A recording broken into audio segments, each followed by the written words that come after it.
Hi, good afternoon. Thank you for the explanation. I'm Geraldine from CNA. So I just wanted to ask, I think we understand where the government is coming from, but the lived reality for a lot of Singaporeans on the ground is quite different in that they still treat the NRIC as sensitive information that they would not freely share, right? So I just wanted to ask, like, why was this policy change not communicated earlier to the people, especially if, you know, there was already a circular that was sent to the various government agencies and ministries regarding this change in the policy stance.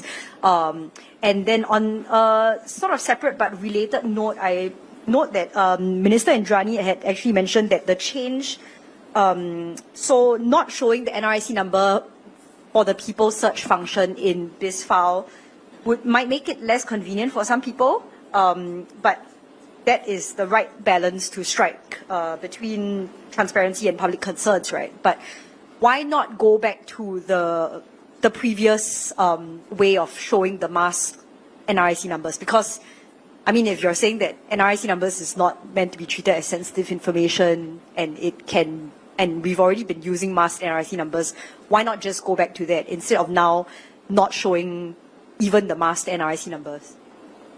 Maybe I'll invite Minister Indrani to respond to the question on ACRA's decision to make the change. Yes. Yeah. Okay. So,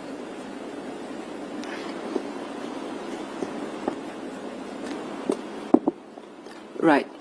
Can you just repeat the earlier part of your question on this one? Because I want to make sure. I think the question had two parts. NRIC numbers or? No, that one is. Okay, I can take this one. I think Geraldine's question was, why have why make this change why not now? go back to the masked? Yes, why not go back to numbers? masked? Yeah, the first part was on why was this change, this policy change, not communicated earlier, and how do you intend to address the people's concerns?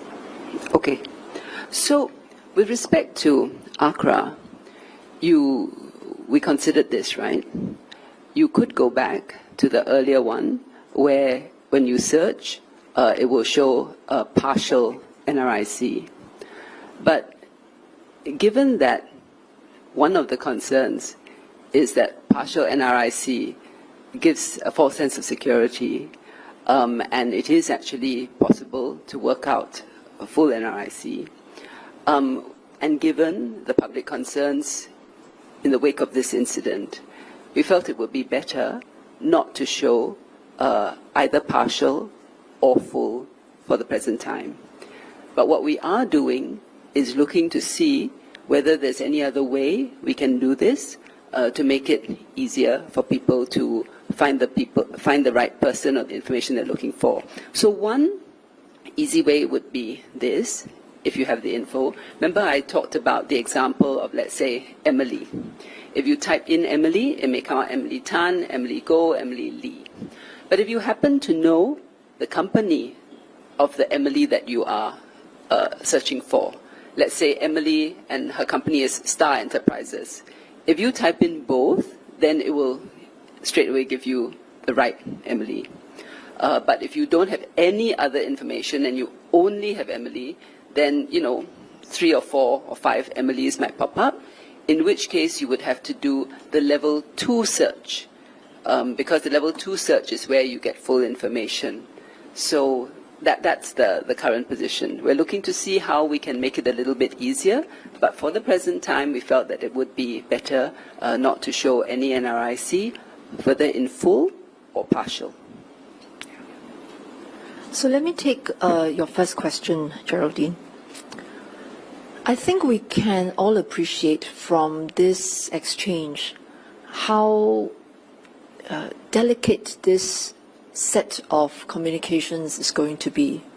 These are not concepts that are so easily explained to people. There are many different dimensions. What is the difference between not using masked numbers versus unmasking versus using other identifiers? What is the difference between using NRIC numbers or any other identifier to authenticate a person?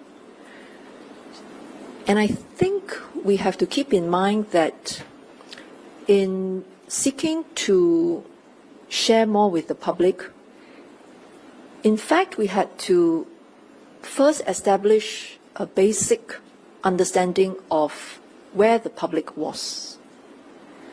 And this would usually have involved maybe conducting prior surveys, get a sense of what percentage people understand the difference between identification and authentication, and then establishing what people understand to be not masked, unmasking, and other identifiers.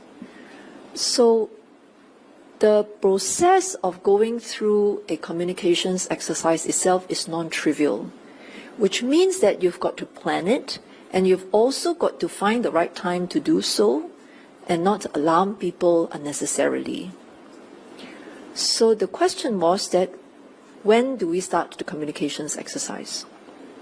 And to start the communications exercise, it should be in relation to the readiness of the preparation. And in this case, we were not prepared. We were thinking about it, but we had not assembled the whole plan. And then, if you went ahead and did so, you could find yourself in a very difficult situation of not properly explaining various aspects of the issue. Now, whilst we are working out the communications plans, the question for us is that in the meantime, the government services continued to be introduced, the government services continued to be updated. And you then have to make a decision, well, do you start implementing the plan to not use masked numbers, or you hold it back?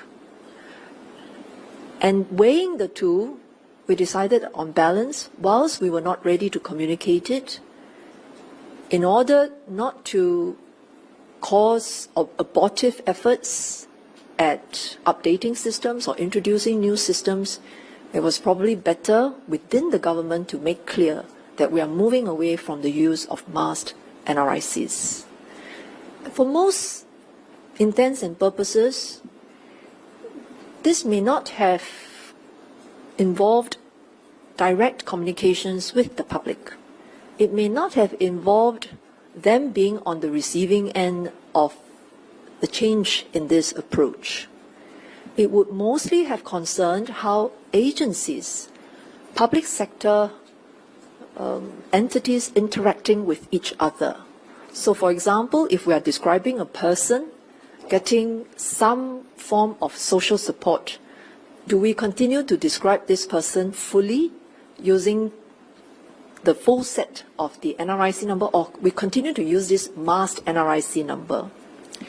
Keep in mind that continuing to use masked NRIC number within government would also run the risk of giving ourselves this false sense of security. So we decided that it was better to move ahead with making the change within government whilst we stood up the plan for communicating to the public. So that was the thinking behind it.